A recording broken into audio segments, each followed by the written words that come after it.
Well, now it's time to check your money with America's money maven, Vicki Brackens. Vicki Brackens is president of Brackens Financial Solutions Network, LLC, and a registered representative of LPL Financial, member SIPC.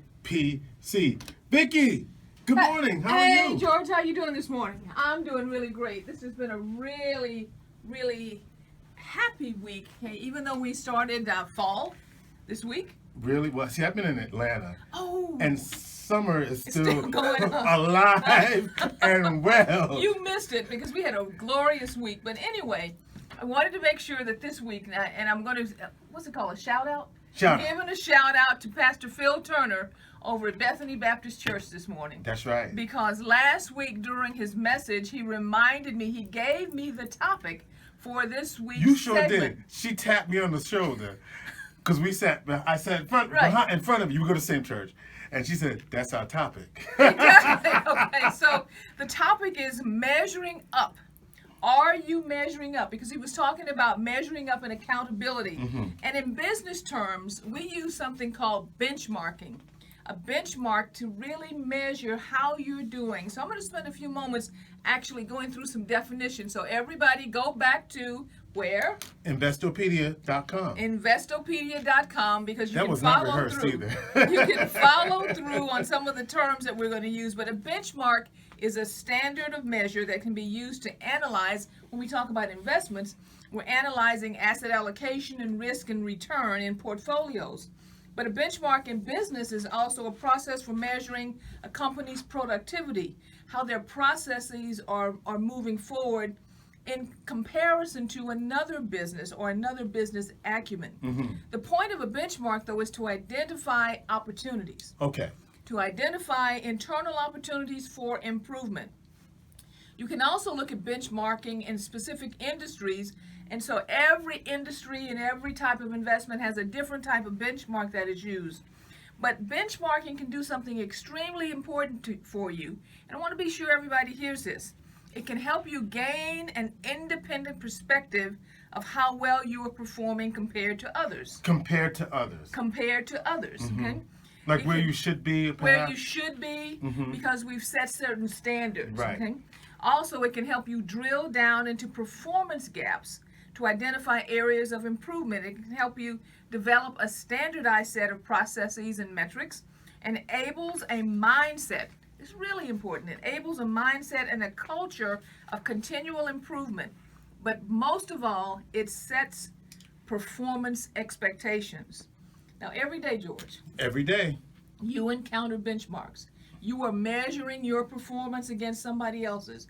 You are measuring your performance against things that are happening The competition, right? in the competition, okay? If you were out there running track, you would be measuring your time against what the record book says. Mm-hmm. So benchmarking is not something new, but it's something that we forget about, particularly when we start talking about our finances. Okay. So there have been 3 benchmarks over the last year that I have emphasized, but I want to go back and pull the covers off of because it's time for everybody to become accountable.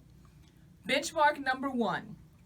Right now, you should have 6 months of emergency cash equal to 6 months of your expenses. So 6 months of a mortgage, 6 months of a gas and light, 6 months of an auto payment, 6 months of whatever it is. Whatever it is, look at all of your expenses for the month, and 6 times that amount should be in cash in your bank account right now. That's benchmark number 1. We also talked about this, your credit score. We gave you a number because it's kind of what should my credit score be? So for everyone at this point in time, your credit score, you should look at it and make sure that it's always 700 or above. 700 or That's above. where all the low interest, 0%, and all the good deals come That's from. where all the good deals come from, okay, when you get to 700 and above. Okay. Here's a new one, though, that we haven't spent a lot of time on, and I want to make sure we talk about this now, and it's the term of credit utilization ratio. I was a banker once, Mm-hmm. and I think of that as remember debt that. to income.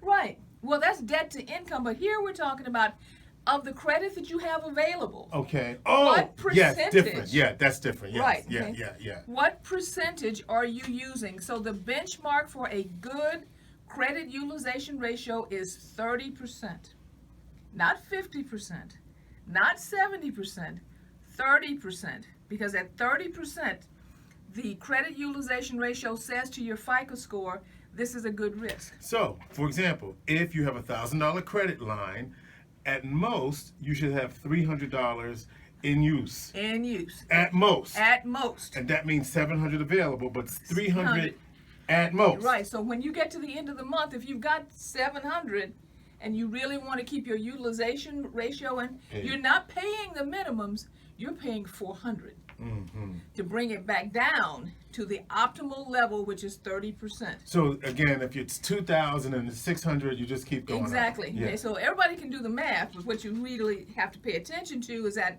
that's not only single card, but all the cards that you have. All the cards. All that you cards that you have. So you need to look at all of them and look to see what's happening in your percentage utilization. Now people have charge cards, not credit cards. And Same I'm thinking, thing. well, yeah, but people will charge, but they're going to pay it off at the end of the month. That's what I said. When you get to the end of the month, Just pay bring it it off. back down. Okay. Bring it back down to the proper amount. I'm thinking of American Express. Correct. Okay. Yeah, All right. yeah. Correct. Where in most cases, some of those old American Express cards, you have to pay them all off at one time. Right. This factor is a significant impact on your credit rating. In fact, it makes up about a third of all the factors in your credit rating.